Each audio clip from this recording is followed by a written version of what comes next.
LC the beat guy.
Hello, Wale, Elvis Machuku. How are you? All good, Doki. I'm well, thank you. Wale, yourself? I hope you're all right too. I'm good. I'm good, Elvis. And Dr. Yes, Vicky, good to be back. Thank you. Good to be back. Good to be back. I'm excited and I'm really looking forward to today's show. The politician par excellence, I call the young woman. I can't wait to meet her, honestly, because it's hard to find someone like that. It's like finding a needle in, you know what I mean? So now to find someone who is upstanding and ready to do whatever it takes to lift our community is just something we all need to commend.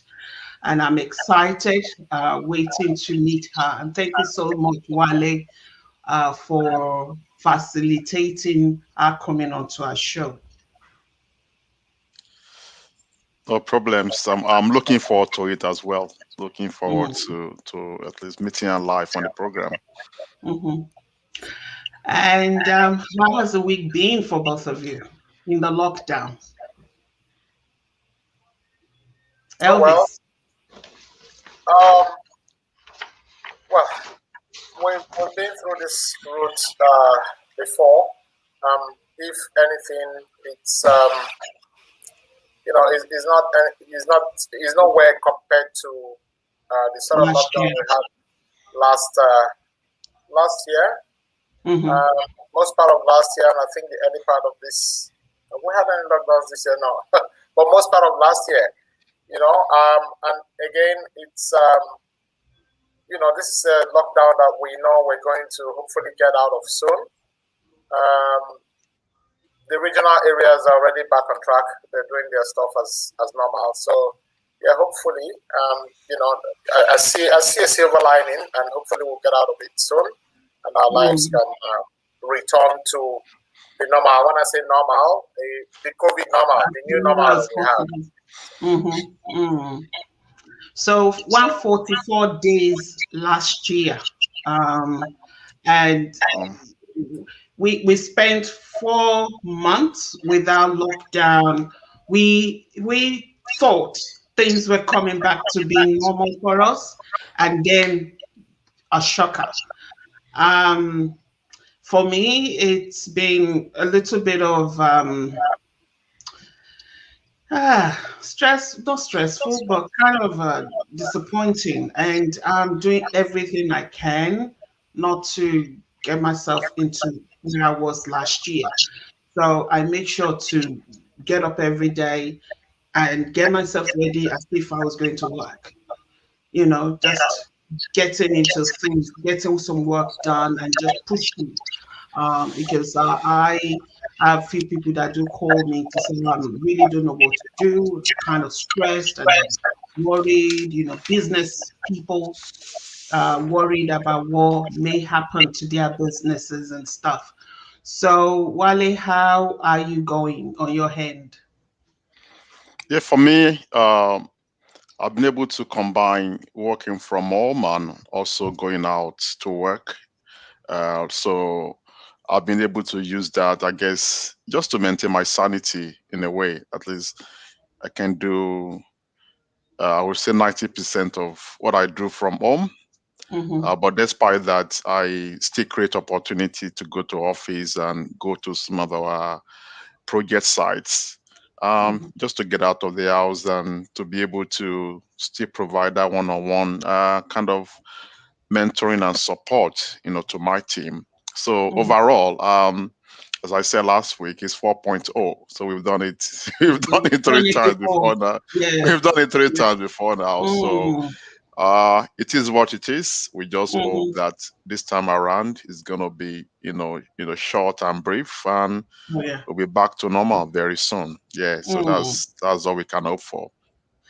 So let's quickly go through the update. And yeah, like we always say, Nigeria is from one thing to another, and it never stops, as kind of amusing for me. That can't we stay away from dramas, but I think it's just part of life for us.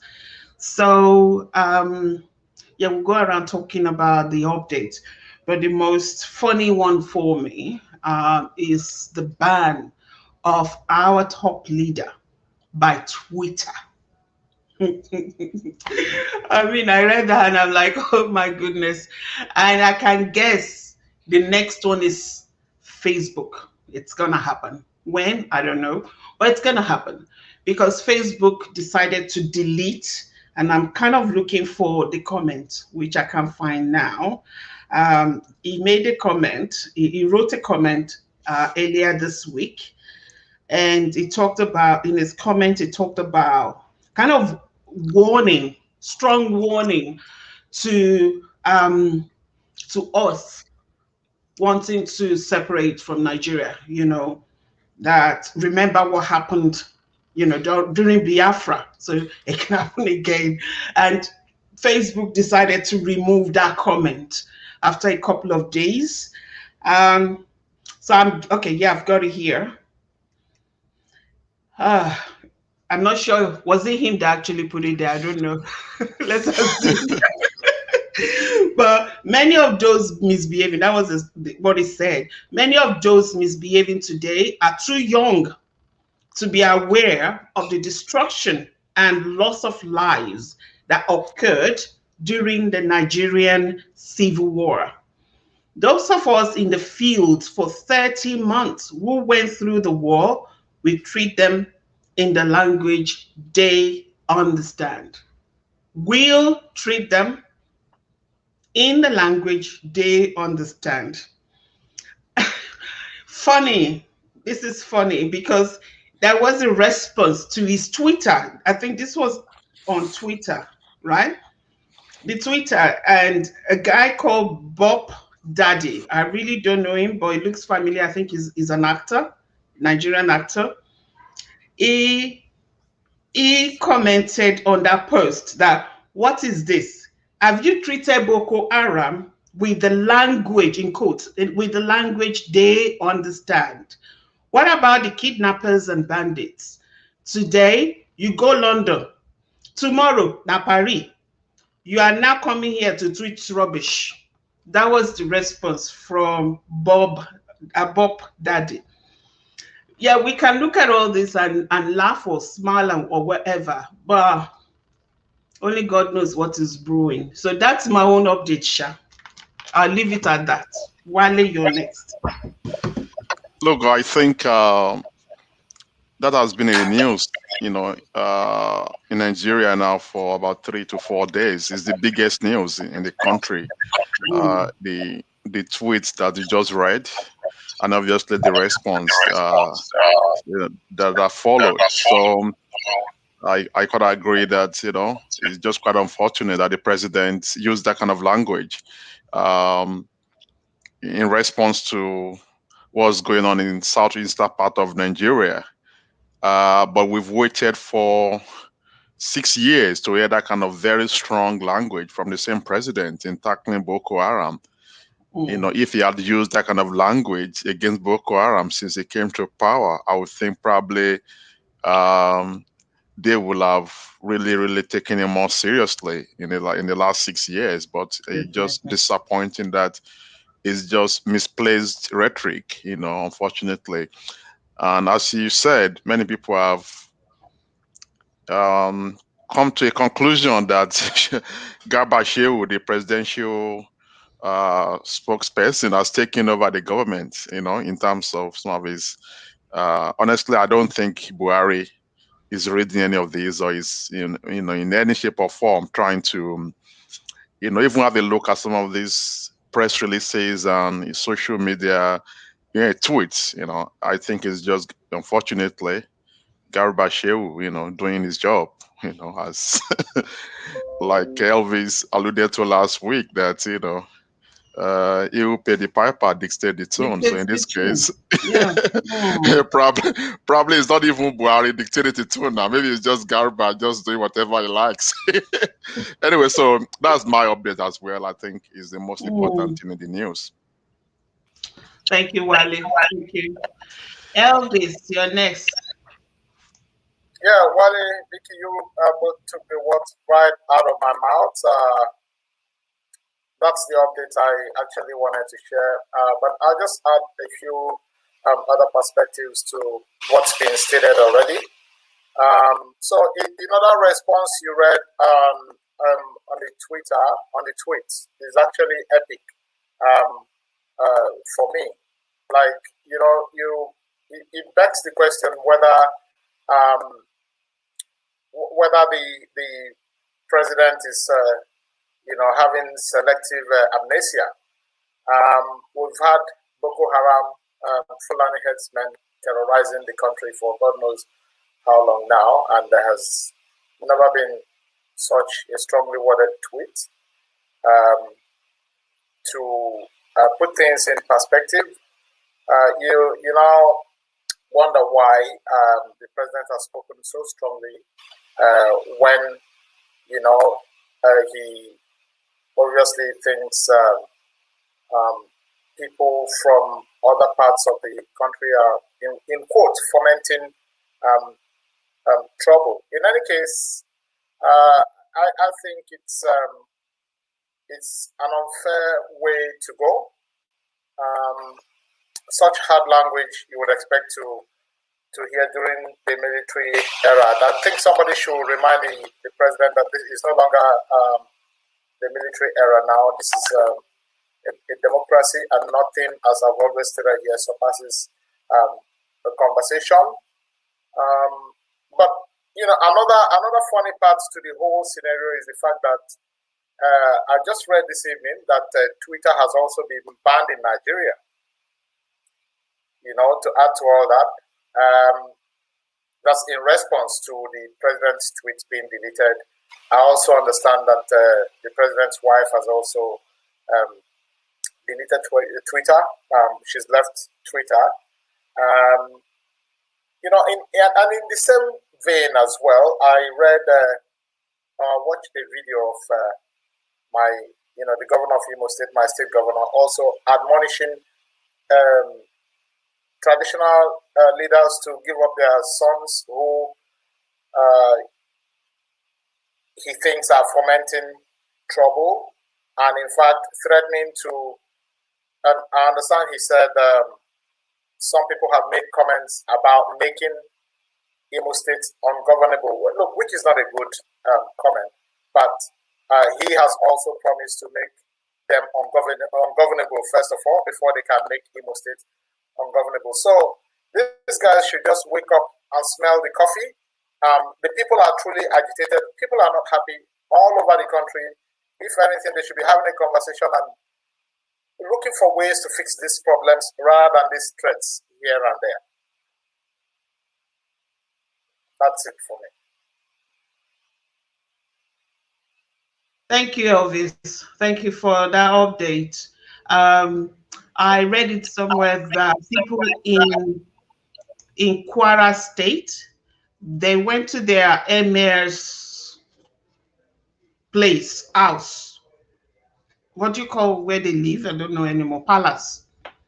To scream that they are hungry, that they are very, very hungry. That was a week or two ago that this happened. Lots of people in front of the palace, you know, wanting or asking for their king or emir to do something.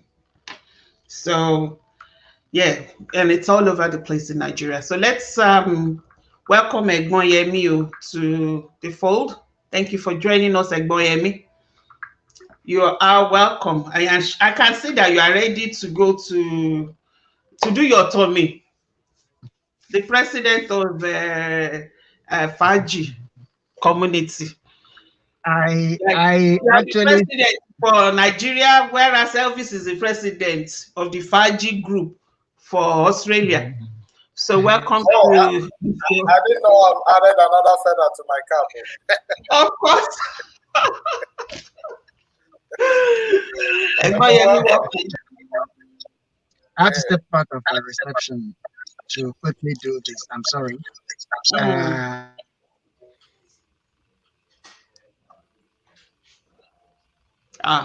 Egbon don't freeze.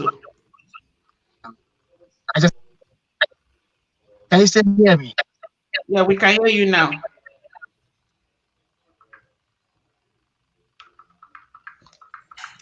Egbon? Hello? Hello. Okay, welcome. Hello, can you hear me? Yes, we can hear you.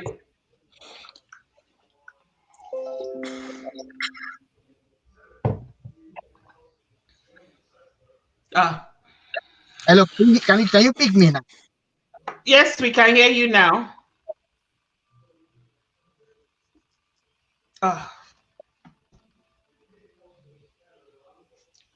All right. So Wale, Wale, can you unmute? I can't seem to unmute you. All right. Welcome, Egbon. Yeah, sorry about that. It's a technical hitch here. It's got to do with network, but I hope you can hear me. Yes, we can. Yes. Well,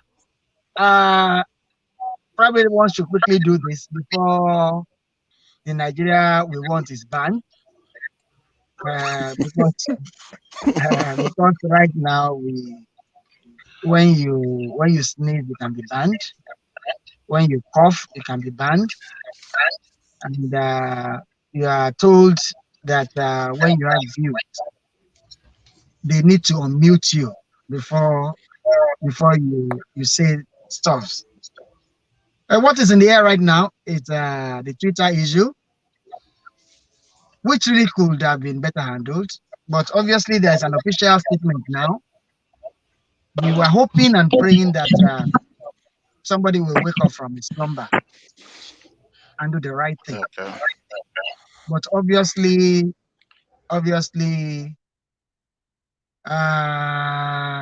we've lost it. There is, and I've just read something now, which sounds like the official statement saying placing an indefinite ban on Twitter. And it's like nobody has stopped to check the ripple effect. They think it's child's play. The whole world is watching. It's a lot of negative PR. A lot of negative PR for us. If you look at the fact that quite a lot of, the president of America,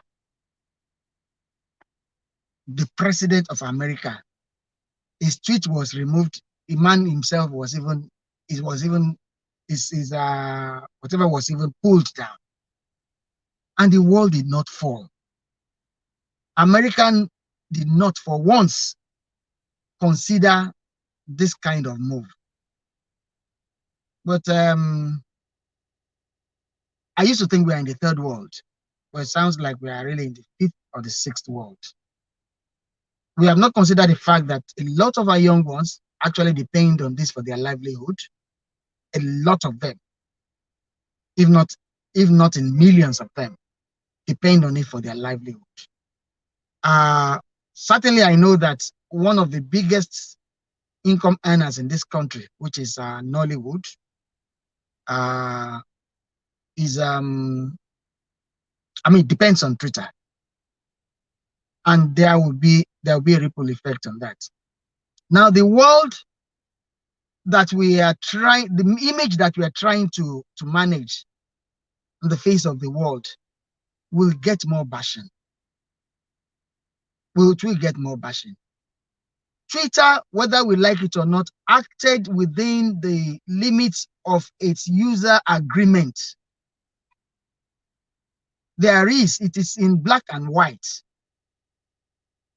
So if anybody now wakes up and decides to use those strong words in a democratic world and people kick against it and Twitter decides to act, I don't think our response should be this.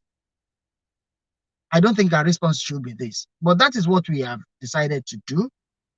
And how we will get out of this quagmire, I am not sure. I'm not sure of. People acted in a haste in an attempt to please the big master. They played to the gallery and threw us under the bus. How we'll manage it, I don't know. As for what Vicky referred to that happened in Ilorin, yeah, that was real. It was spontaneous. It was a mass movement of people screaming hunger. And it's just a sign of what to expect if right steps are not taken. That was probably just a rehearsal. It may get slightly worse. I don't pray it should. Let me stop there for now.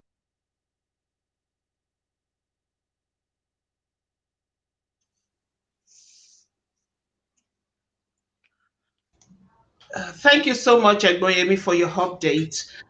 Listening to you, I just had to remember young people, lots and lots of young people that couldn't get work. And they've tried to retrain themselves to become content writers, to become virtual assistants, to become other things so that they can at least feed themselves and feed their young families. Now, banning Twitter is going to impact on them accessing outside world, to be able to get jobs, to be able to get people taking them on, taking on their gigs and all that.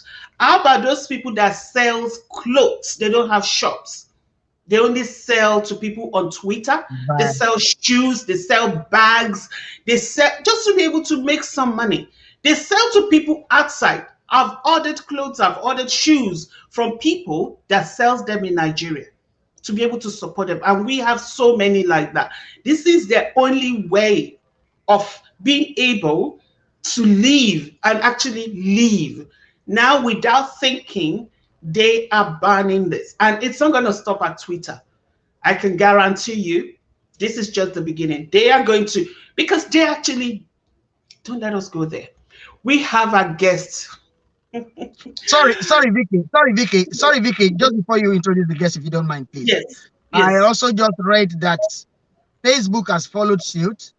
They have pulled down that post comment. Yeah. And you can expect others queuing up. So I'm really, really scared. I know lots and lots of young people that this is all they do. They go online, they take their pictures or they do video to be able to sell what they do, what they create, or what they buy to resell. Now, when you do all this banning, there's no jobs, there's no companies, there's nothing. You didn't create anything. Now you just doing knee-jerk reaction. that is going to impact on people's lives. We think we see kidnappers now, it's going to increase. Those that have been feeding themselves and looking after themselves, when they have nothing to do, what do you think that they're going to do? Because there's nobody punishing kidnappers anyway, so why not? So, thanks, Egbon, and thanks, Wale, thanks, Elvis. We have a guest here, and I made a post earlier in the morning here about this guest. She actually makes me so proud to be called a woman. Honourable Onem Tyna Miracle. She's a special guest panelist, and I want to say a very big thank you to Wale Olaiton for connecting with this guest and bringing her onto our show, The Nigeria That We All Want. Tyna, we want to welcome you. Thank you, ma'am. Thank you so much for creating time to be on our show. Thank you for coming on to our show, The Nigeria We Want. You are welcome. Thank you, ma'am. You, with what I've read about your biography and what I've read in the last few weeks, I'm so proud to have you here with us to discuss about the Nigeria we want. So I'll just pass on the baton to Wale Olaiton, who is going to moderate today's show. All right. Thank you very much, Dr. Vicky, and to my, our friends, panelists. You're welcome to the program, Honourable, Onem. Thanks for, honoring our invitation at, shortest notice. Today we're discussing. Hello. Hello. I'm hearing you. I think that there's a bit of vibration with my. Is my mic okay? Hello. Yes, it is okay. Fire away. Yeah, okay. So today we are discussing an important topic, and the topic is Generation Y.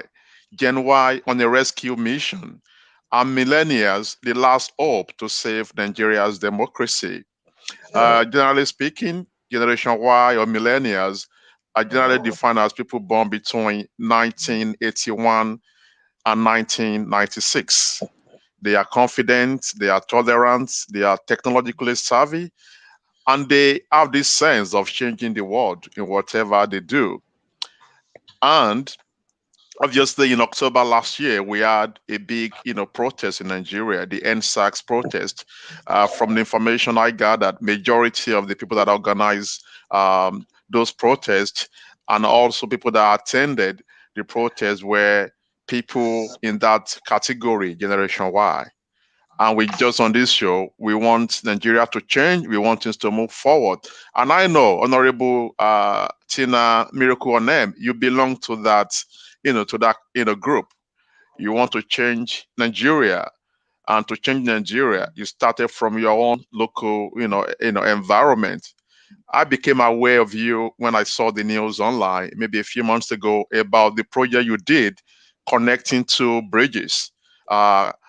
Connecting a bridge, building a bridge that, connecting to communities in Ogbia local government area in Bayelsa State. And on this program, we believe that we talk about the problems most of the times. We try to provide solutions. But when we see a person like you doing great things that you've done, we think that we also need to take that initiative to bring you here to talk to our viewers and to rub minds with you. Welcome to the program again. Just to set the ball rolling, can you just tell the global viewers, about yourself? Introduce who is Honourable Tyna Miracle Onem. Yes, thank you very much for the opportunity given to me. My name is Honourable Onem Tyna Miracle, Councillor Ogbia to the Deputy Majority Leader of the 8th Legislative Assembly. That is about my name. Hello. Yeah. Hello. Yeah. So tell us about you going to Niger Delta University and studying political science. Why political science at the time? Honestly, it was not ever in my dream to even study political science. It's because of lack of funds. And when I put into the admission, they offer me political science. I have no choice than to study it. That is what makes me to even study political science. My real idea was to be a medical doctor, but because of finance, I was unable to go for that field. So I decided to change my subject to political science. And that is why you see me here as a political science graduate. My initial admission was to get to study medicine, but because Oh, of background, no money, I don't have any choice. And that is how I see myself today. yeah. So that was a big move. From moving from science subjects, Yes. because I know definitely from my background as well. From my background, I was a science student, and for my first degree in Nigeria, I did science related subject. Before later in life, I crossed over to humanities. So I know exactly. So how tough was it for you at the time to having to move from medicine to moving to to humanities and picking subjects for you to study political science? How easy was it? It was not really easy because there was no fund. It's almost the same thing though, but because of finance, I sponsored myself to the university. So it's lesser than medicine, and that is why I'll be able to cope up with the political science studies. So I think that one is easier than to compare for the other course, which initially I gained admission and there was no fund. So presently now I now prefer the political science more than a doctor because even the medical doctor they rely both to the politician. We are the act student now. They really rely on us. So presently I'm even happy, though it was not my initial choice, but presently now I'm happy. Okay, thank you. So let's get straight to the important discussions. So what's the motivation for you joining politics? Okay, you went to Niger Delta State University, you did your Bachelor of Science degree in political science, and now you've been a councillor. But prior to being a councillor, you were at the your party executive committee. I think on top of my head as a secretary. We'll still get to that later. But what's your major motivation for joining politics, and what has been the major challenge since you actually enter politics? What really motivates me to join politics is to reach out to the common man, especially at the grassroots level as a local government legislator. I have to make impacts to the grassroots. That is, the common man would benefit the dividends of democracy. That is what really motivates me to go into politics, to reach out to people, to impact life, especially with the youth. That is what really motivates me to go into politics. But it was not my initial idea, but since God designed that way, I have no choice. So that's what really motivates me. And since you joined politics, what has been your major challenge, especially politics being dominated by men? And that is not only in Nigeria. I know across the globe, maybe we have more representation in terms of men, but we still know that across the globe and most importantly in our part of the world is still men's game, if I may put it that way. So how have you been able to survive that rugged terrain as a woman? And not just as Honestly, presently now I don't have challenges. I don't know if for sure I will have, but presently as I'm a grown up politician now, I've not reached that stage to have issues and challenges that will hinder me. So for now, presently, I don't have challenge. I don't know if it might come at the future, but presently now I don't have challenge. There are no okay, so challenges at all. Because you should be, I'm not that deep in politics, but by the special grace of God, even if there are challenges, I will scale through. that's a very, very, very positive one. But the challenges will come. Mark my words, because your profile is rising. God will Because help me. yeah, so we've got people here, be able to give you some words of encouragement and advice. So thanks for that. I will post you then. I'll go to Mr. Elvis Nwashuku. I'll put the questions to Mr. Nwashuku. Okay, that's about many. Okay, so Mr. Nwashuku, many past generations have failed Nigeria. considering the audacious moves of Gen Y, Generation Y, during the End SARS protest, is Generation Y the last hope to save Nigeria?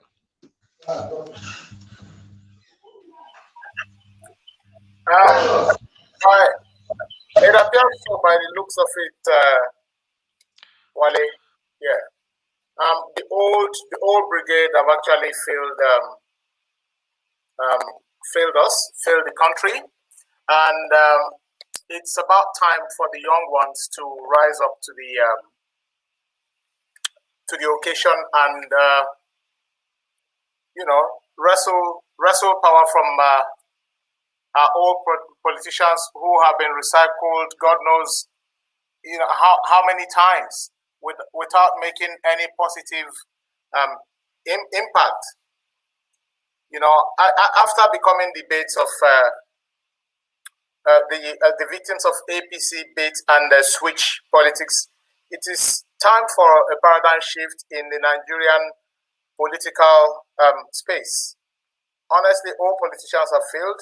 It's time for young Nigerians to be emancipated from the old politicians who have held that country to, by the jugular and not letting anything positive happen.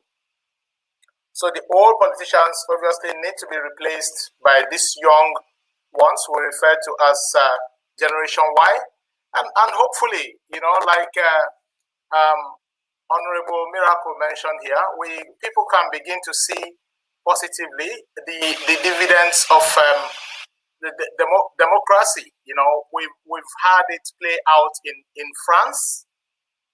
We've had it play out in Austria, and even more recently in Saudi Arabia. And I understand the Crown Prince in Saudi Arabia at the moment. His name is, I think it's Mohammed bin Salman. He's 32 years old, and he's modernizing Saudi Arabia under the Arabia Vision 2030. So, the meaning of insanity is doing the same thing over and over again and expecting a different result. These guys have clearly failed the entire nation. I think it's only fair that the younger generation, the Generation Y, as they are rightly referred to, also step up to the plate and hopefully do the right thing if provided the opportunity, or if able to wrestle it from the old brigade.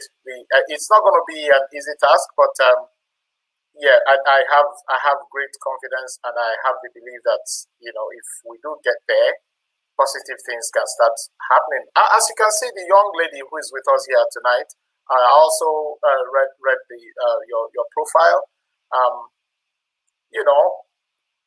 Building a bridge that is connecting two communities who ordinarily, I know how I've heard stories. I've not been to Bayelsa. I've heard stories of how difficult it is for people to commute from one place to the other. The most popular, I think, transport you've got there will be the boat. Correct me if I'm wrong. But once you have the bridges connecting these communities, it's obviously going to create it has a ripple effect, create employment, create jobs, position those communities better economically. So we need more people like this who, after all, think about it. You obviously had councillors in that terrain for a long time. I also read that you gave up your car allowance to do this great project.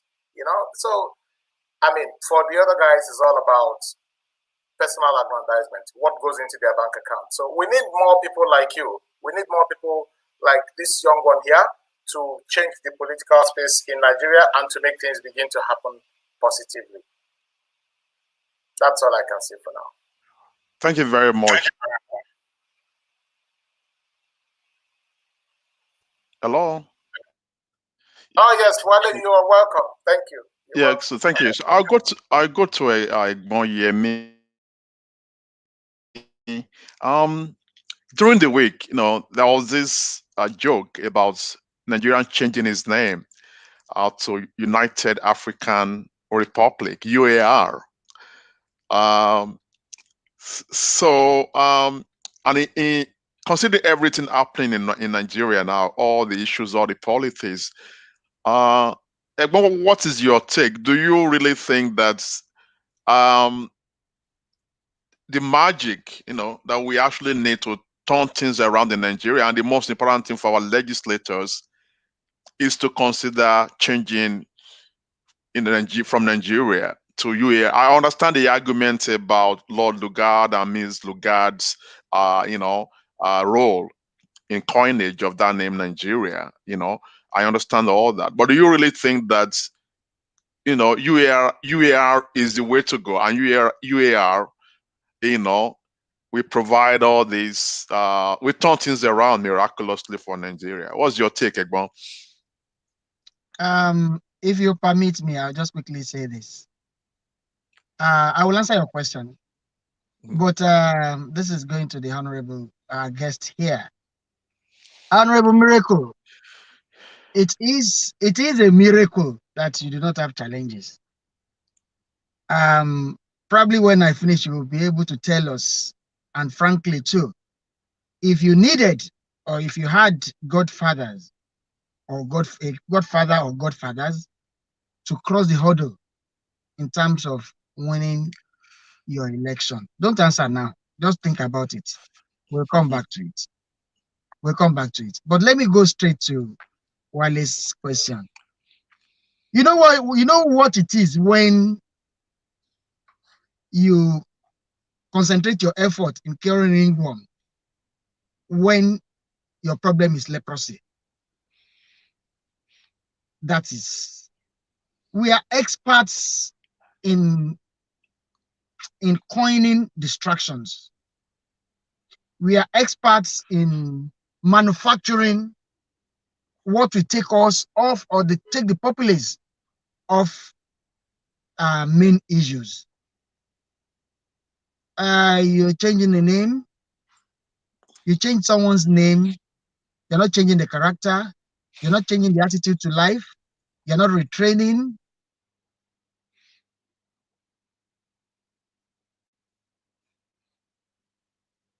Hello, I think we've lost Egmont again. Best practices. Hello? What is yes, hello, can you hear me? Yes, yeah, go ahead. Can you hear me? What is in the name at this point? We are changing the name. The people in there are still the same set of people. The leaders are still the same set of leaders who have a mindset, who are formed in their attitude and in their character, whose approach to nation building is appalling, who are good at dividing a united people, but you are now uniting them with a name. I still don't understand. It's like having a football team made up of mediocres, and after you've been beaten 6-0, you sit in a boardroom and say, wait a minute, our problem is, let's change the name of this team. The footballers you're not changing, the footballers you're not training, the coach you are retaining, the backroom staff are still intact. You're changing the jersey. You're changing the name. It's still. You rightly described it. It was a joke. You used it as a joke. But unfortunately, they are taking it so serious. They are debating it frantically as if their life depends on it. And the more we do this, the more laughable we become. Let me tie this to the millennials. Yep. I have my fears. I have my reservation. Right? The so-called old politicians, not less than 80% of them joined as youth. They joined as youth. Yes, they've refused to leave. But the fact is, over the years, from that youthfulness, there are a lot of them, not all of them. I keep saying this. We still have a handful that are doing it right, that want to see the Nigeria we want. But they are subsumed into this larger body that is looking for anything to grab. Unfortunately, a lot of these millennials are copying. That's what they are seeing. And I'll tell you this, any opportunity for them to get there and grab is what some of them are waiting for. It is not automatic that because you are young, because you are youthful, you will get there and do things right. If we do not get serious about reorientation, if we do not get serious about instilling the best practices right from the primary school up to the secondary school, university, and so on, we will still have the same problem. That is how bad things have gone. Yes, there are a number of the millennials that we're talking about that are bustling with so much energy, that want to get there and get things done. But remember, they are coming in with a lot of baggages which is not theirs, in terms of personnel, in terms of those who will make up the team. So there is a need for us to really decide, what exactly do we want? Which Nigeria exactly do we want? So it won't just be a matter of age. Listen, without mentioning names,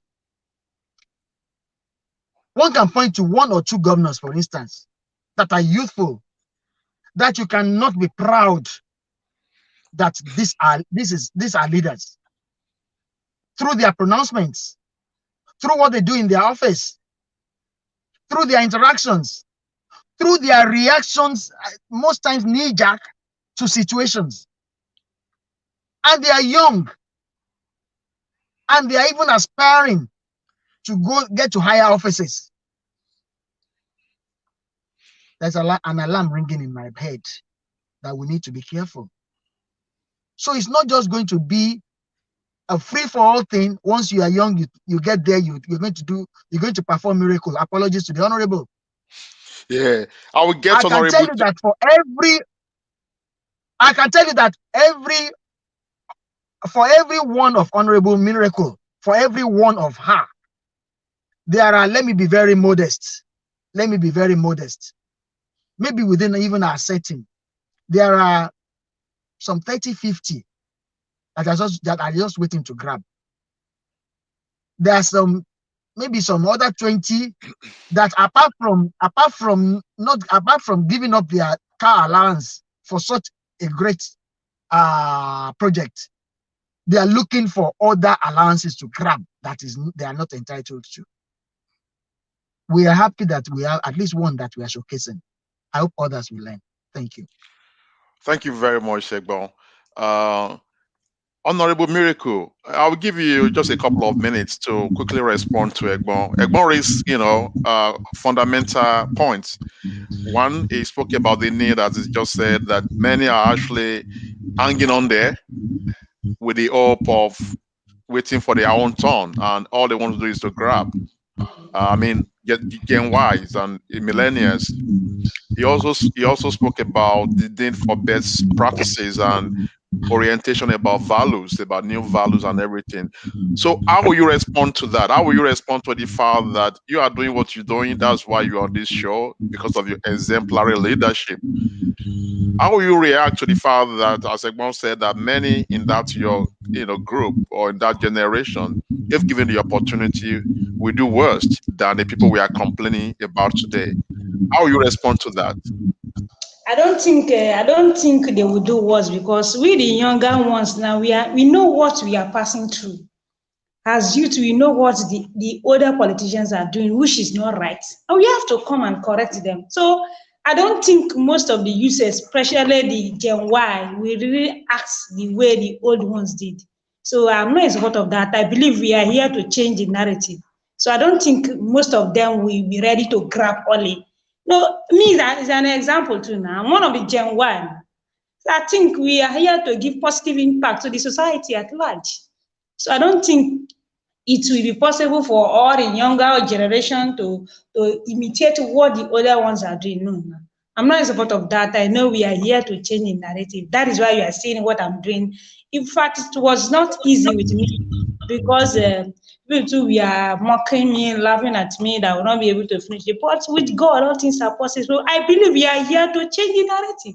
So doesn't mean that if given the opportunity, they will behave as others are doing. No, I don't think it will happen that way. We are here to change the narrative for a good society, for a good Nigeria, at least to see the dividends of the democracy. Why we voted them? They should be able to give us those simple basic amenities we need. So I don't think the Gen Y, the 90% or 80% will do that. No. I think there are other still good Nigerians, and even the older ones, there are other good people who are ready to make sacrifice and really impact on give impacts to people's lives. So I think that's what I have to say for now. Okay, thank you. Thanks for that. Because we've spoken about, your bridge project, so I will come back to you, in the next few minutes. We want to know more about that your that bridge project, and also how viewers globally will be able to assist you to do more of that project. But I will come back to that later. So my next question goes to Dr. Vicky, and specifically, I'm not so sure what's wrong with my headphones. I'm sorry.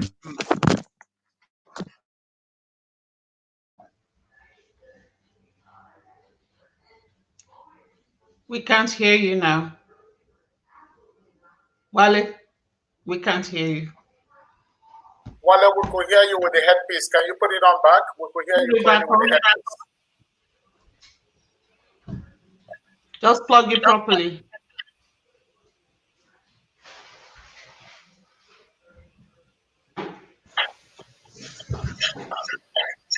Can you hear me? Yes, we can hear you now. Okay, sorry, yes. My next time. Critics describe millennials as impatient, opinionated, and young people with unrealistic sense of entitlement. Any words of advice to Gen Y, considering the fallout of End SARS protest? How can they regroup towards 2023? That's for you, Vicky. Do you get also criticism against Gen Y around there as being self-opinionated, that sense of entitlement, and also a kind of detachment from reality in terms of what is really happening around them? And some people have linked that to the way End SARS started and the fallout from that. And as we look towards 2023, as a much older person with more life experiences and all that, what can you really tell these people? How can they make that meaningful impact in 2023? We can sit here and judge them as per the way they were about the End SARS protest and the fallout from it. We can judge them, but as far as I'm concerned, I believe they had to do what they had to do. They were pushed to the wall.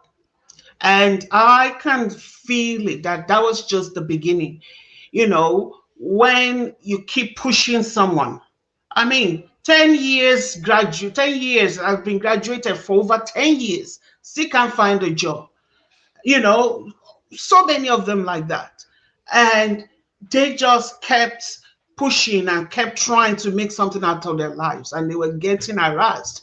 So they had to do what they had to do. Now, we can judge them that they didn't do it right. We can say there are better ways. And yes, maybe. But when you have no other options, you have to do what you have to do. So moving forward, my advice to them will be for them to have people, the right kind of people in their camp, people with brains, people with great minds that can advise them.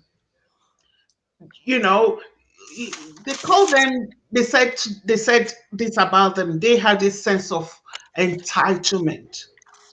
Aren't they entitled to good leadership? Are they entitled to having, crime-free environment? Are they not entitled to having all good things of life? But all of these have been taken away from them. So if they now push and fight to get it, I've got nothing wrong with that. But there are ways, better ways of doing it. I mean, better ways of doing it. And my advice would be, please get some mentors. Get some mentors, the right kind of people in your camp to advise you. I mean, they don't have to be politicians. They can be businessmen and women that we can see that they've been there, they've done it. They are achieving greater things in life. Get them into your camp to help you and advise you of the best way in doing this and in doing it better. That would be my advice. Well, thank you very much, Vicky. I think we've lost Honourable Miracle. While we're waiting for her to connect back, I'll go to Elvis, and this is just talking about leadership, crisis in Africa in general, and also from what we've witnessed in Nigeria. In 2007, a Sudanese billionaire, Mo Ibrahim, he put in place a leadership, prize, African leadership prize, and with a grant of $5 million. So the whole idea is to give past African leaders who have demonstrated exemplary leadership in lifting their people out of poverty, in instituting big reforms on the continent. Interestingly, since 2007, so they've had 13 past opportunities for people to win, but they've only had 5 winners. They've only had 5 winners in 13 years. 8 of those years, none of the African past leader, none, including people that have ruled this country, none had none met the criteria to be awarded that $5 million prize. That is a $5 million prize greater than even the Nobel Prize for them to use to do whatever they really want to do. So what do you think, about what we can actually, when we're looking at problems, not just in Nigeria, but even across Africa, if you look at it from that, okay, there's this $5 million that is there to be awarded, and we've had 8 years out of 13 years that no past leader has been able to really win that in amount of money. So what can we really do, across the continent to really change the narrative and to be able to really look for institutional reforms? If you could share some of your ideas with us on that, Elvis.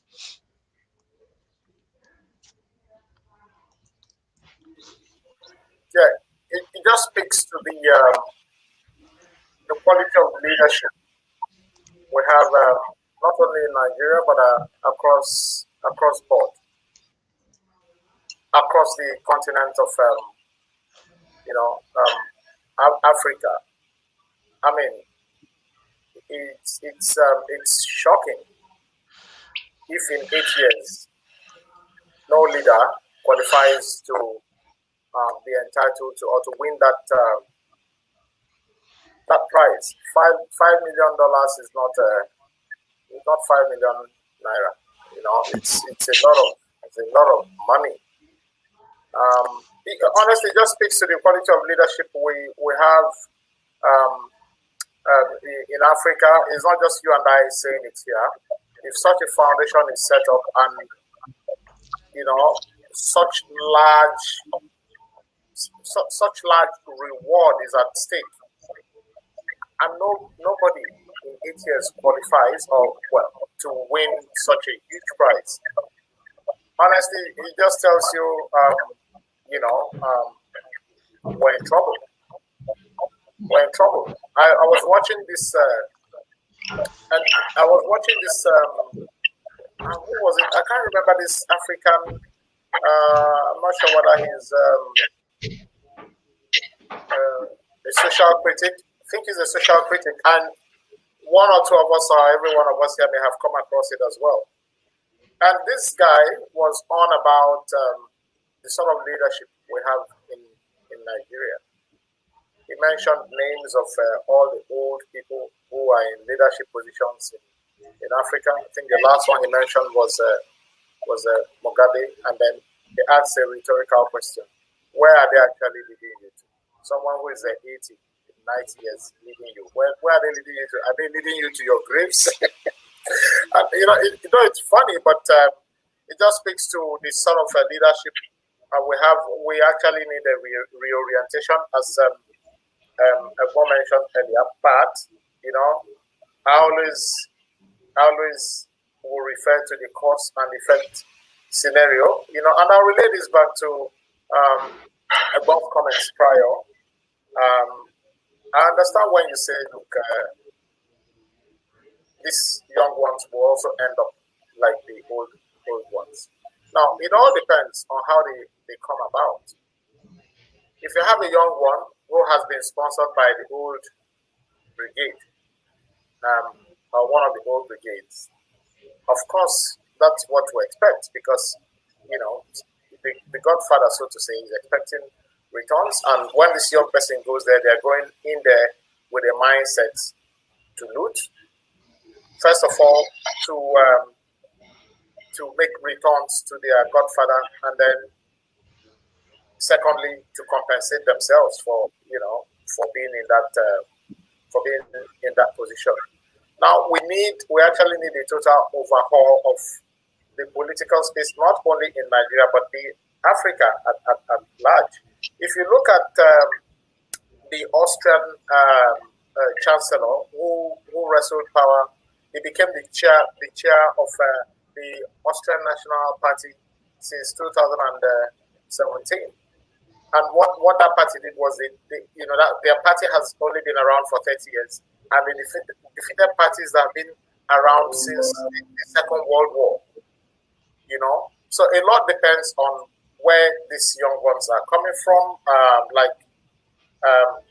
Have they been sponsored by someone, or do they owe allegiance to the people they actually represent, or their allegiance is to their master who put them in there? So a lot of reorientation needs to happen, and when you, I know I've said this severally, and I'm going to repeat it tonight. When you pauperize a people, you leave them with very little choice. So those young ones, you see that have the likelihood or the potential to turn out like the older politicians are the same ones who have been pauperized, and they get promises from the older ones to say, oh, look, I'm going to propel you into this position, and I expect X, Y, Z return. And they fall for the bait. But if we can have a system that is totally overhauled, if people can seize the opportunity, like the End SARS protest, what they mentioned earlier, even from there, to form like a political party and take it from there. But of course, the older ones know what will happen as well. But I will not blame the failure of that movement totally on the young ones.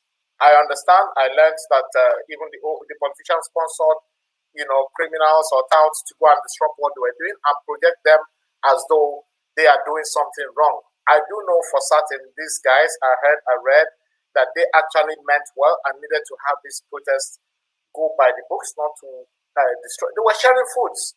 They were, sharing items of food items, water, distributing to their members, so they're not tempted to go and steal or break into shops. I understand they were actually trying to get the protesters not to engage in any of those activities, because that will be the only excuse that the police and the military will need to quell or to disperse them or to end what they were doing. So these guys also know, and that protest was going somewhere. They knew if they allowed that to continue, it may spell doom for them, and they had to nip it in the bud. So it's not going to be a walk in the park. It's not going to be easy. It needs to be wrestled out of their hands. And, gladly enough, we have people like Honourable Miracle here, and that's a good place to start. And I know we have more miracles out there that need to be discovered and, to come into the political space to change the narrative in Nigeria. So, but back to the question, Wale, overall, I think the issue is, we've got, across the board, we've got bad leadership in Africa. People go in there not to serve, not to deliver the dividends of democracy to their people, but to further enrich themselves, to steal, as though stealing is going to go out of fashion. Even stealing monies that they do not need, So, yeah, it just comes down to this sort of leadership. I mean, $5 million in 13 years, in 8 years, no one has won that money. My brother, I don't need a soothsayer to tell me it's just the caliber of people who are in leadership,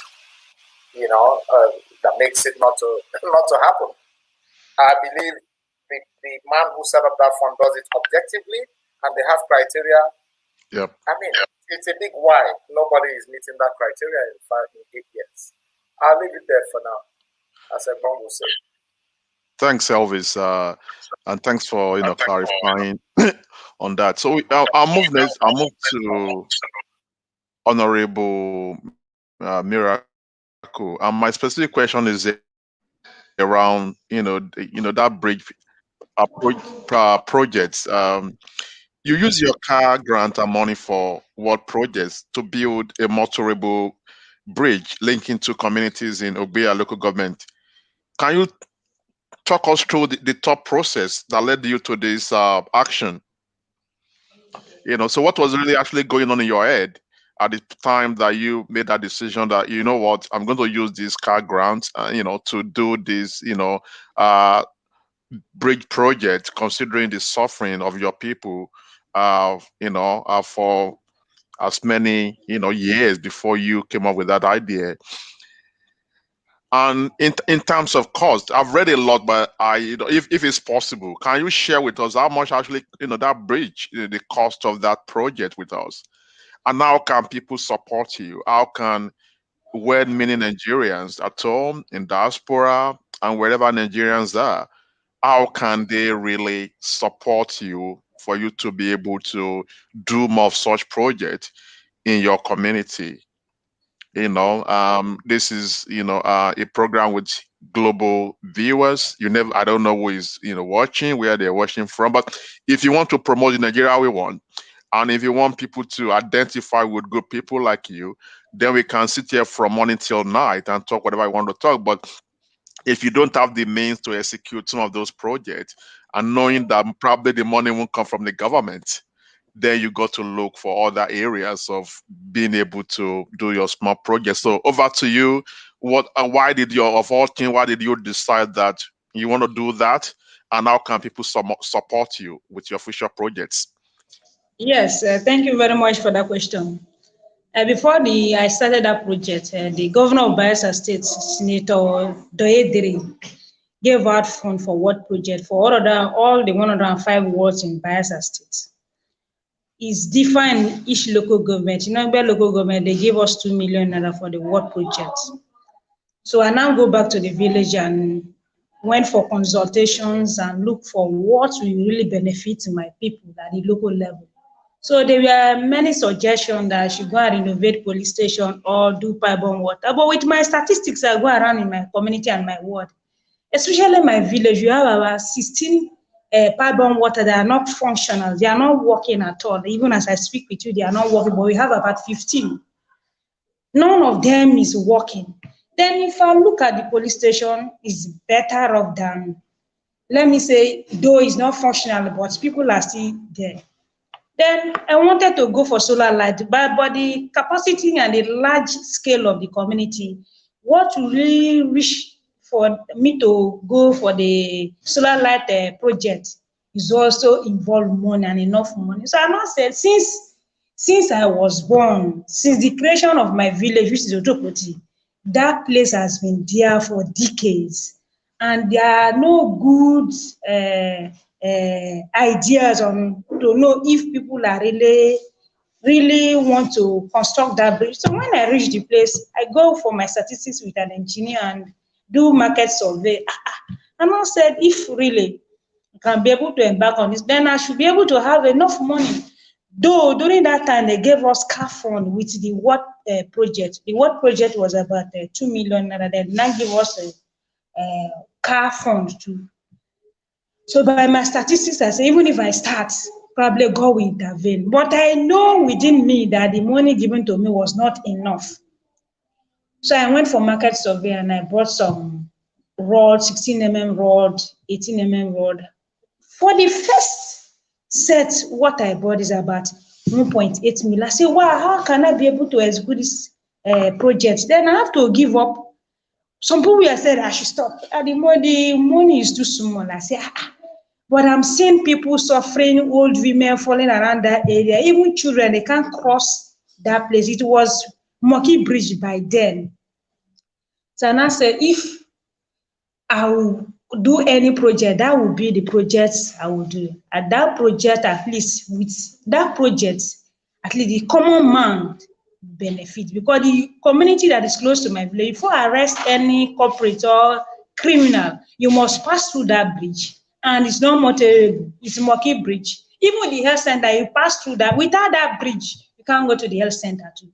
Those are the challenges I'm having. I said, that means I have to take the bull by the horn. Let me go ahead. So I started the project. After one week, people started shouting, that project will not finish. I said, what will I do? And I was having car fund in my account. I have no choice. Those are the challenges I have. I said, no. I called on my friend and said, see, what I'm about to do now to surprise you. Do you believe what I want to do? Say, what? I said, the money given to me was small, but I have my car phone in my account, so I want to use that money. Okay, let me ask you a question there. How much is your car, the money for your car grant? How much is it, if you can tell us? 2.5. Sorry? 2.5.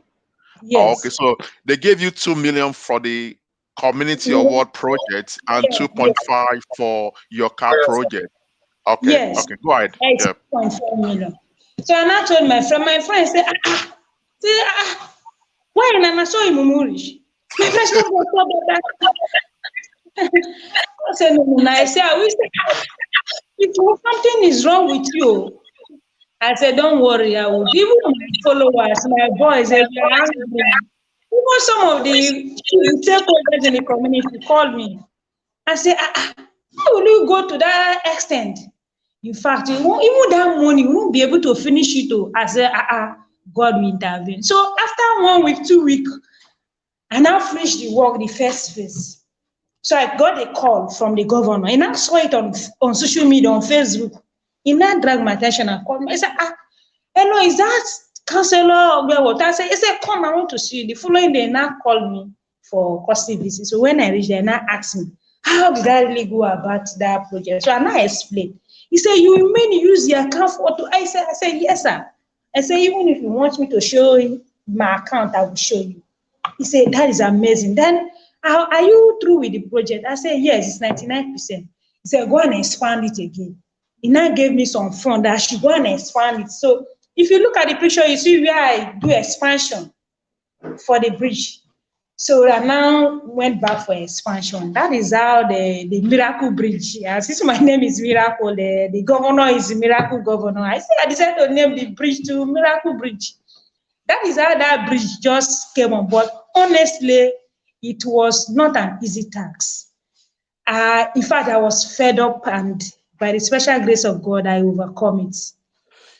In fact, because I saw you also working there in some of the photos and video you sent. I saw you in your orange kind of, your boots with your wheelbarrow, carrying stuff and everything. I saw you doing all that. With them every day. I'm there. I work with them every day.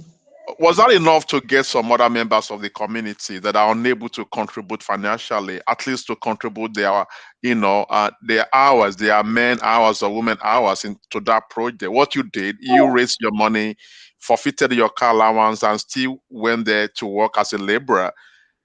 Do you inspire other? I have that passion. I have that passion to work. Anything I give dedication to it, so I have to work to show people that we are the leaders of tomorrow. We are the leaders of today. So you have to show them good examples. Yeah, what I'm getting at, you did all that. You demonstrated that. Was that enough to inspire the community? Because most of the time in Nigeria, when we talk about politics and leadership, there's so much focus on the leaders, and sometimes we take out the lead out of that equation. What you did you at any point in time inspire people in that community to come and work for free on that project? No. I paid them. Nobody work for free. I pay them daily. Both the casting and everything, the iron work, the wood work, shippings, everything I paid daily. There wasn't even anyone that volunteered to work just to support you. None at all. No, nobody. Okay. I pay them. None of them. You pay them. Okay. You've done extremely well on that. You should be very proud of what you've done. We are very proud of what you've done. That's why you are here. But again, how can people support you? That's the second part of that question. How can people support you? Honestly, the truth is that people who support me, they are willingly to come. Those who have good heart to support my project, I have a lot of projects to carry out. Presently, last week, sorry to digress, last week, one MD in Lagos called me. He saw it on Facebook. He now called me. He said, I saw this. How do I now explain? He now said, what did I want presently? And I said, I want to buy jam form for my work. He said, are you sure? I said, yes. He now sent me some cash to buy 100 jam form. That was last week. And I bought it. If you don't mind, because if you recognize him publicly, like here, that could motivate other directors. What's his name? That company that assisted you? Sujimoto. That is the company name. Sujimoto. They are into real estate management. Okay. So he now invited me to Lagos again and host me. You see, those are the good Nigerians we need. I have a lot of projects. Even the road that leads to the bridge is untiled. So if good, willing Nigerians are ready to support me, my health center, the health center in my village and the other communities in my ward, in fact, there is nothing to write home about. I have a lot of projects to carry, and then to also reach out to impact people's life, to give them employment. Not that I'll have followers without anything. As I'm speaking with you, all my followers are graduate, but no work. They don't have work. As I'm speaking, every day I receive more than 40 text messages just to reach out to them, help them. It's not an easy task, but if projects like this can be able to impact on people's lives and reach out, I think it should be better. Even as I'm speaking with you, I want to renovate the health center there. No phone. The road that leads to the bridge, as we are speaking now, is untiled. So good willing people all over the globe, all over the world, if they are ready to assist me. In fact, I'm ready to show them that we are not the leaders of tomorrow, we are the leaders of today. We have to change the narrative. We have to do things right. So I'm ready to work whosoever that is willing to support financially or otherwise to make sure I carry other projects. In fact, if I have the opportunity, I will say send me 10 billion naira so that you will see how the world will be shaking. Yeah, I'm not ready. I'm not going there to serve my family member or my pocket or for personal gain. That is not my theory. I'm really there to make change, to reach out to the common man, especially at the local level. You know, we are people who are the state level and federal, they benefit a lot. But when you go to the local villages, you can see that there is no light, there is no, isn't it about, as I'm telling you now, I have about 16 boreholes in my village which are not functioning. And if I be able to retire 3 or 4, I think you reach out to people to them. The suffering of water now will now reduce again. So there are a lot of projects I'm about to carry. I also need finance to help carry out skill acquisition, so that I'll be able, people will be self-independent, or that is, they can be able to feed on their own. I want to do skill acquisition, but no fund. So willing Nigerians, I am not begging, you, but willing Nigeria who have good heart and ready to support my project. In fact, the door is open. I'm willing to work. Thank you very much. I'm sure, towards the end, I'll give the opportunity to tell viewers how you can be contacted, within your privacy. I'm not asking you to give your public number on a live show, but maybe your Facebook account or whatever most, easiest way, at least leave it. Just talk about it. People might go there. What I know about Nigerians is that despite how the situation has messed up a lot of our people, Nigerians, when needed, will still rise up and help. That's what I've seen from time to time. If you remember, there was a story of a lady on crutches about a month or 2 months ago that was in need. And you see, I was really touched of how people, responded and, gave her a lot of money and everything. So towards the end, I will give you the opportunity to tell people the best way to contact you. But I will still go back to, I will entertain how cynical people can be because of the history of Nigeria, because of, as Egbon said, and as I know, and as many panelist members here, we know that many people that, when we talk about them today, that they are like corrupt politicians. They started. No, listen, you got to learn some things there, Tina. I'm honest with you. So I would like to go through the panel members here to give you some words of encouragement and to give you some guidance. Those challenges will come. You'll be tempted, I tell you. Yes. You'll be tempted. But if you are grounded on your principle and you're grounded on people, like I wouldn't have invited you here. Dr. Vicky wouldn't have allowed you here if you've done something that we don't want to associate ourselves with. That is, being honest, as honest I can be. I wouldn't have even introduced that to Dr. Vicky or any member that I'm going to bring one honorable here. If that honorable is a dishonorable person, it's not going to happen.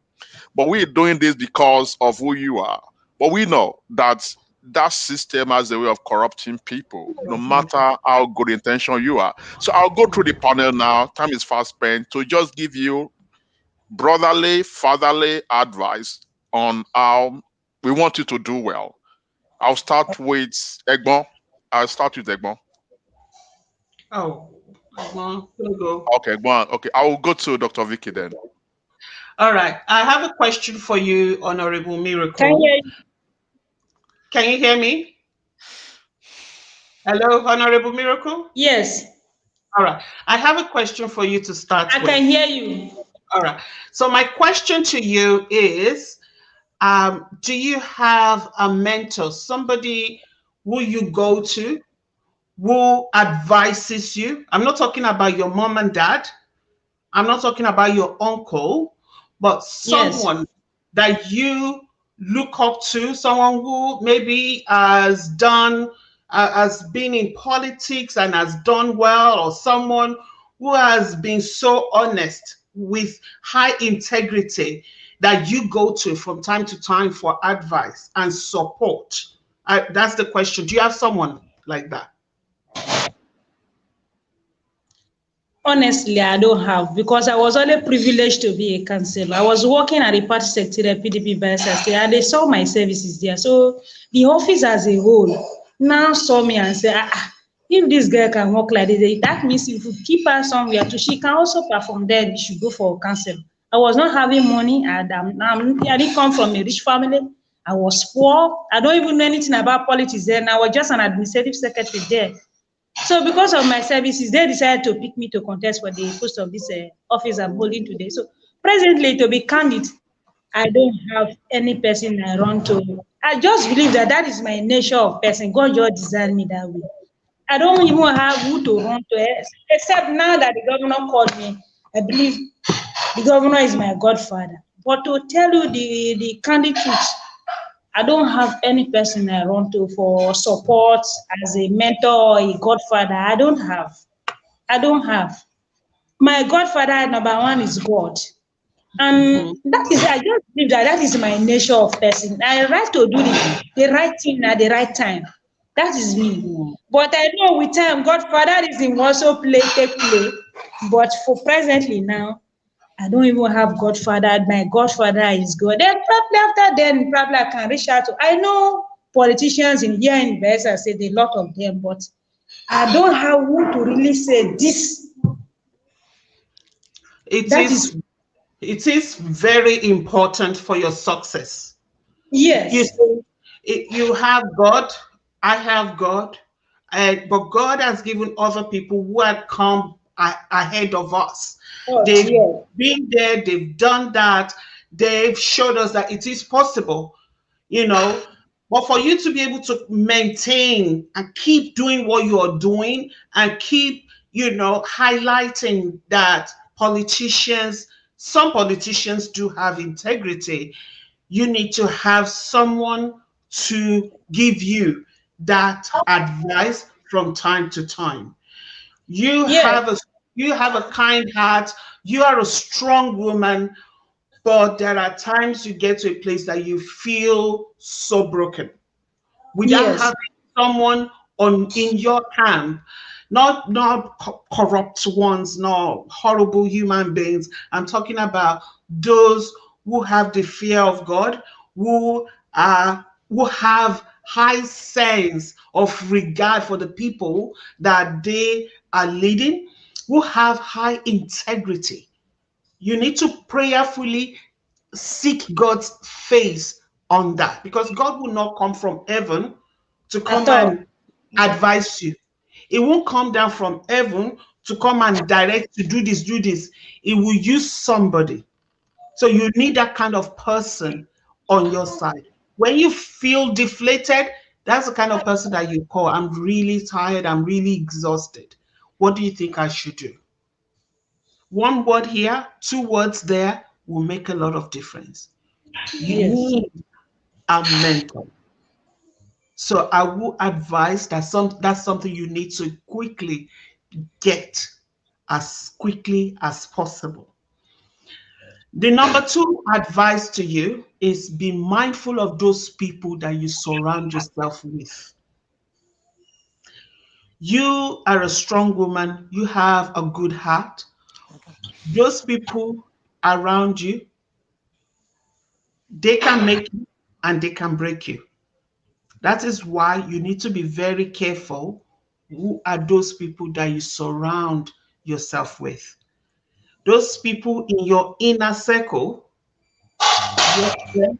assess them, be sure they are the ones that will lift you up. Remember Moses in the Bible? I'm not sure if you're a Christian, but your name says so. Moses in the Bible, it got to a point that God said he should raise his hand up when the Israelites were fighting. That as soon as, if his hands remains up, Israelites will be winning. But as soon as his hands start getting down like this, they will be getting defeated. For hours he had his hands up. But of course he was getting tired. So there were 2 people that helped to raise his hands up. They were there on both sides to hold his hands up for him so that the Israelites can win the battle. Joshua and I believe Caleb on his sides, holding his hands up, helping him to hold his hands up. Meaning there will be times that you feel tired. There will be times when you feel overwhelmed. There will be times that you feel disappointed. You need those 2 people or 3 or 4 or 5 around you, but they must be the right kind of people. not the ones that will add to your problem. They look at you, are you the only leader? Look at you. Go and sit down, Jare.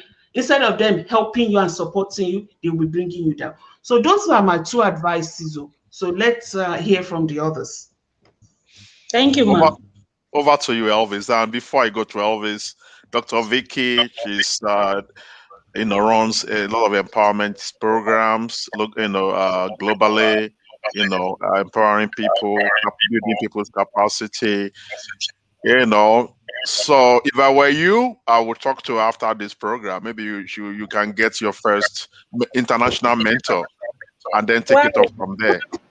Okay, If I were you, I'm not making anything, public shit. You still have to talk with her. But I'm just telling you about her expertise and how she'll be able. I write a lot of politics books and everything, but I'm not so sure about that mentoring aspect. But so talk to Dr. Vicky. I'll go to Elvis now, on that same kind of conversation. Miracle, Honourable. I'll come from the perspective that first of all, I can visualize, I can tell that you've got a heart of gold, and I'm not just saying it to boost your ego. I'm saying it with every sincerity of purpose, and I mean it. I mean every word. I mean, indulging in this sort of project, you indulge in, and also, having it at the back of your mind that you also needed to complete that project, even if it meant sacrificing your own car allowance, means that you actually have the interest of your people at the back of your mind, and that you mean to do well. Now, I'll just give you this piece of advice. So there are several ways you can also seek for funding. I don't know what I know about something called crowdfunding. Is that a term you're familiar with?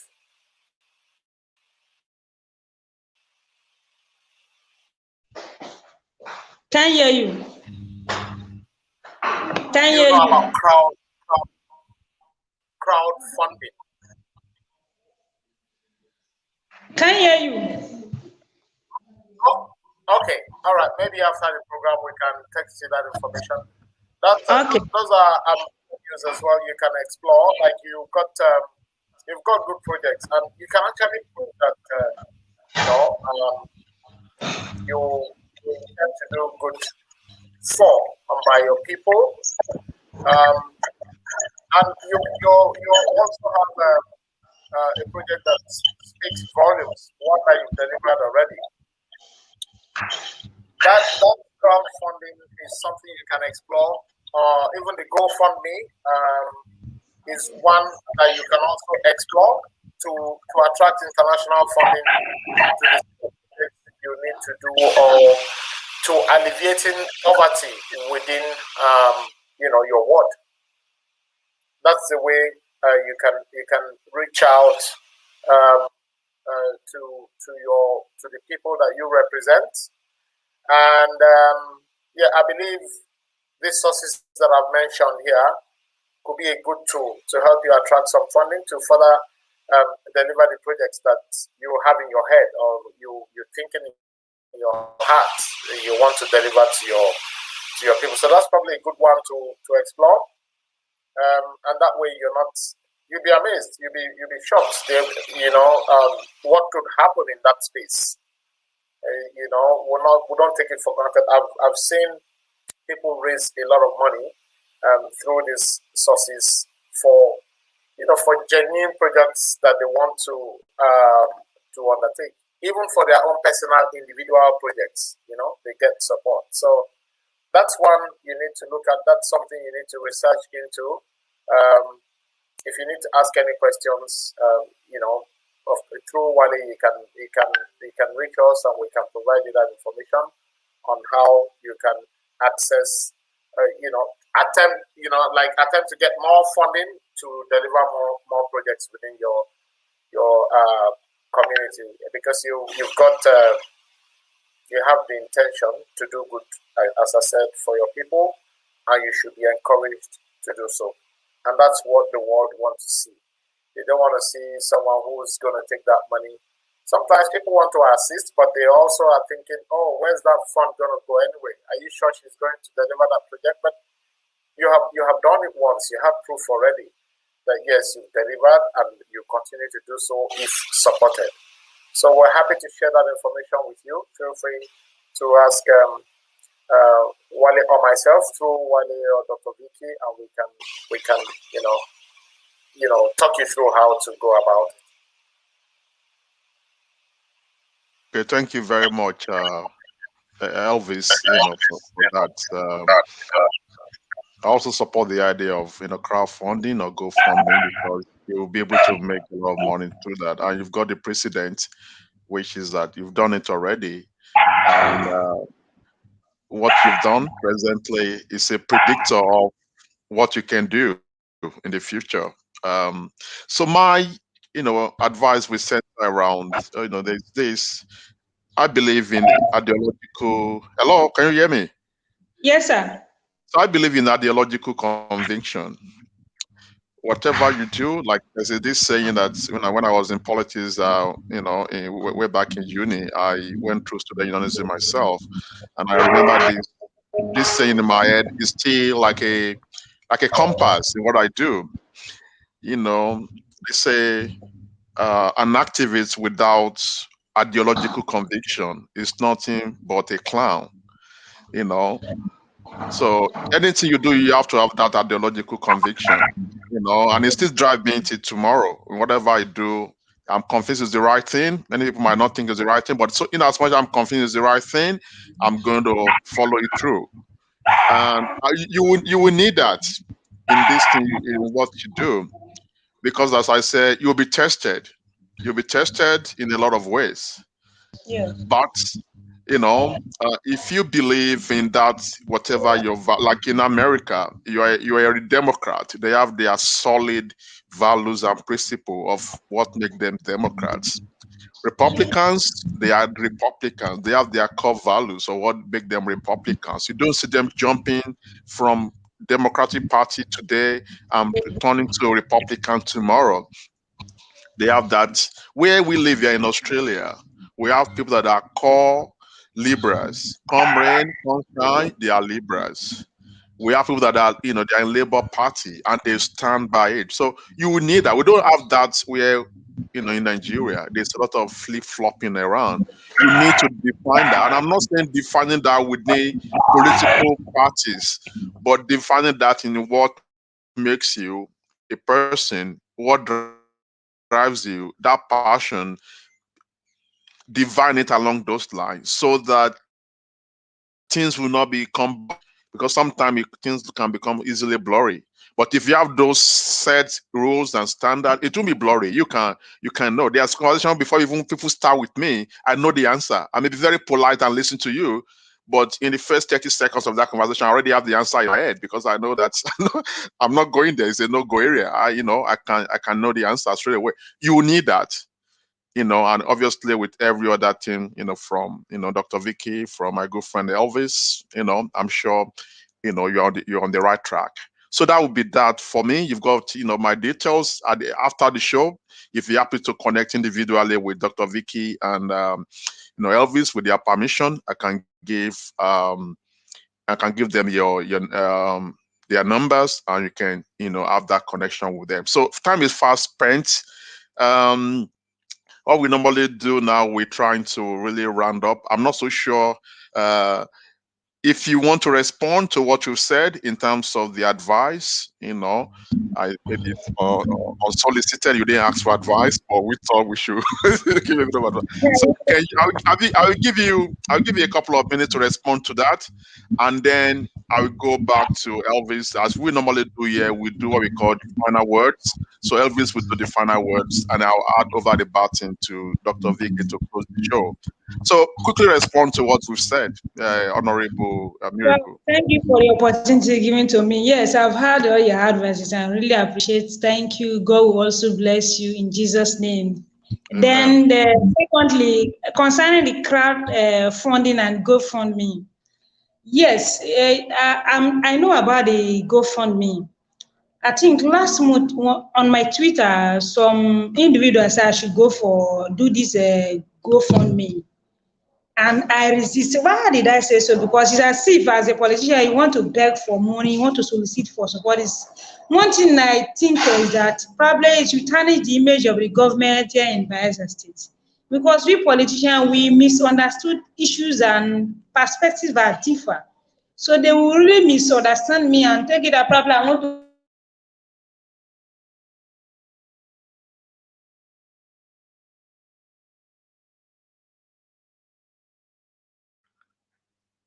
Yeah, I think Hello. she's frozen. She's frozen. Mhm. Okay. Why So, waiting for her? yeah, a comment about skills empowerment programs for people down there. I would like to know more about what she's planning and see what I can do in terms of providing some free trainings and getting some of my friends in UK and US to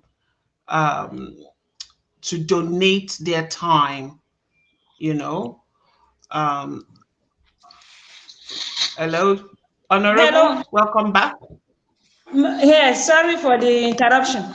So people were saying I should do this GoFundMe of issue. So I refuse because it will probably they will misunderstand. Like I said earlier, that probably I want to tarnish the image of the government and Bayelsa say a lot of stories. So I decided to reject it.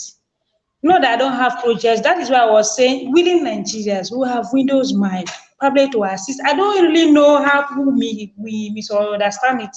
And that is why I reject the GoFundMe. People were suggesting that I should do that before now, but though I have a lot of So, but Honourable, you assumed or you've been told?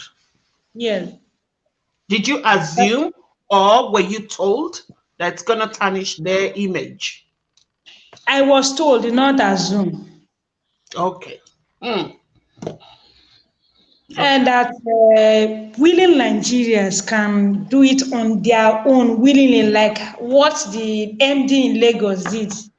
That going for doing this GoFundMe issue, I don't really understand. That is why I reject it.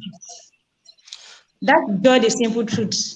But probably if there is another means or alternative that I can reach out to my people in terms of development and empowerment, I'm willing. But the issue of GoFundMe, honestly, I'm really afraid. Okay, let's believe. Hello. Yellow, yeah. You've got the access to the governor of the state. I saw the photo, everything. Yes, yes. Can you just put it out there as, just put it out there, Your Excellency, I'm planning to do this. I know, Your Excellency, you're trying your best to do a lot of projects in the state, but Your Excellency can only do so much. Some of our friends internationally have given me this suggestion that they can help me set up this. And with GoFundMe, there's a lot of accountability. If you raise $10,000, everybody knows you've raised $10,000 there. And Niger quickly, they can help you convert it to Naira. They know how much you've raised. So it's a very open and transparent process. And you tie it to a community project that you want to do. So you can put that to Your Excellency and ask him directly, Your Excellency, will you be embarrassed if I do this? And if the answer is, that it will be, you're going to embarrass his government, probably you 100%, we don't want you to start stepping on toes. You can look for other areas. But I think you are assuming, that was the question Dr. Vicky asked you. I think you were just assuming that people would think that way. But probably Your Excellency might not even think the way you say it, but you might explore that and put it to Your Excellency and get his honest opinion about it. And in addition, Wale, if I'll just add, the federal government is not embarrassed asking for those IMF loans from the Paris Club, and the entire world is aware. If the state governors, not your state now, across board, are not shy to and are not embarrassed to take those loans from even the commercial banks in Nigeria, I don't see how for anybody who is community oriented and wants to see the good of the society, how they feel offended that you're asking for funds to deliver projects that, if anything, will even project them in good light. I don't see how, but it's worth it to ask the question. If you feel you're going to be stepping on toes, it's probably not worth it. But the highest authority in the state there is the state governor. That you have access, as my good friend Wale mentioned here. You have access to the governor. Have that conversation. Explain to the governor what you intend to do with it. You intend to attract good projects to your ward and to help your people, and that's why you put your hands up to serve. Ask the question. It doesn't hurt to ask, and then you can take it from there. Make that decision, whether a conscious decision, whether it's an avenue to pursue or otherwise. Thank you.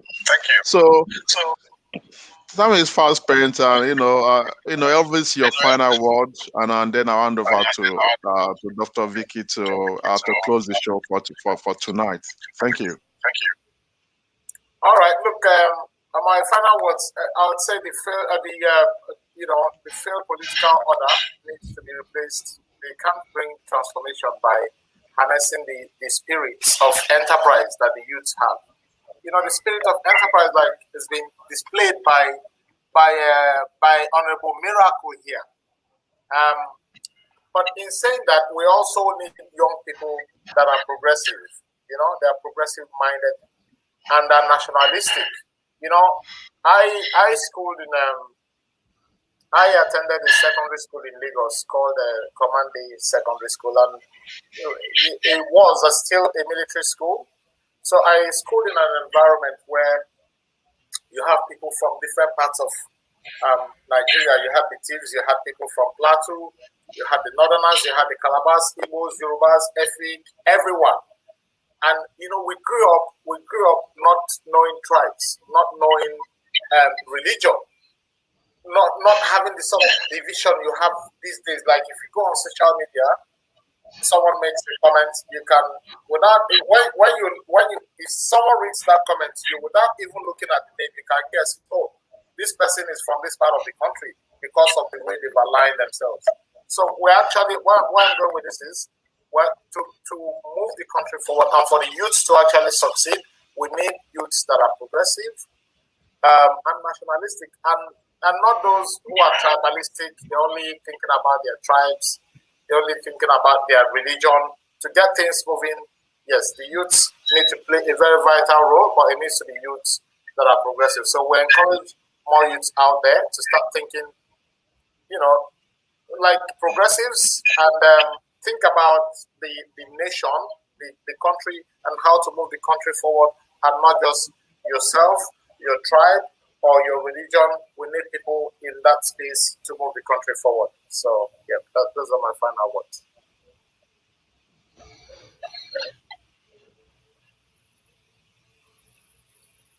Over to you, Dr. Vicky. Yeah.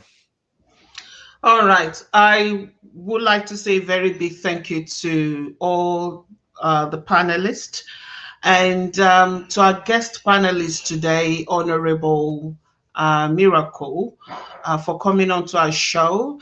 And I'm really, really grateful to you for doing what majority of the so-called politicians, what they couldn't do, you've managed to do it.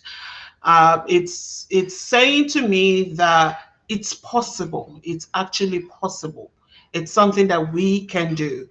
So you've showed by example, and we would like to support you as much as we can. And when you were trying to sort out your technical issues, I was mentioning this to Wale, that the empowerment and skills acquisition that you were talking about, whatever we can do to support you, we will do. With my organization, we provide trainings to young people. We provide empowerment programs to help them develop some skills that they can monetize. And I've got lots of connections in terms of people that can provide it down there, and which we can do virtually. I mean, most things we do virtually now anyway. So it's something that we may be able to help in our own little way. So we will, if you want, we would like to talk to you. We may not have millions of naira or dollars to give, but at least in terms of our time, we may be able to help. So in Nigeria, where a woman stole a lot of money, she was supposed to be helping, but she diverted a lot of dollars, millions, into her own private account. 14 million or billion naira worth of jewelries were returned. She returned them only a week ago. So now to have someone like you, instead of you buying a luxurious car for yourself, you decided to use that money to build your community. I just can't thank you enough for that kind of spirit. And I believe that if we can keep encouraging you, if lots of Nigerians can keep clapping for you, maybe we'll get more and more of people like you, more and more of miracle, more and more of young people who believe that this time is theirs. They are not of the future anymore. It is now. So that's one of the reasons that I believe Wale brought you onto the show, so that we can highlight you and all the good work that you've done and still doing and will be doing. So give yourself a very big pat on the back, and we are on your side. I'm just so grateful to have you here.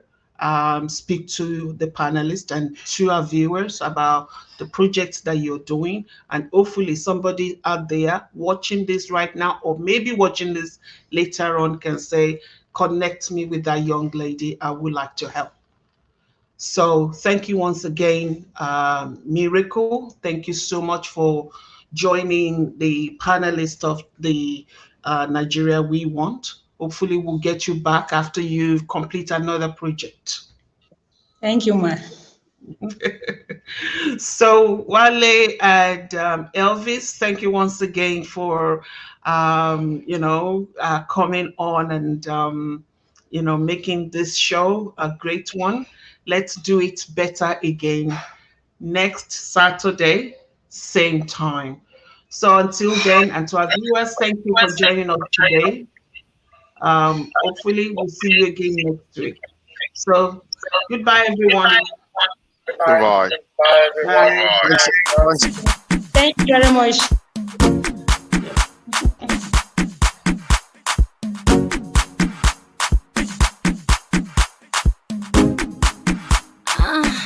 It's LC the beat guy.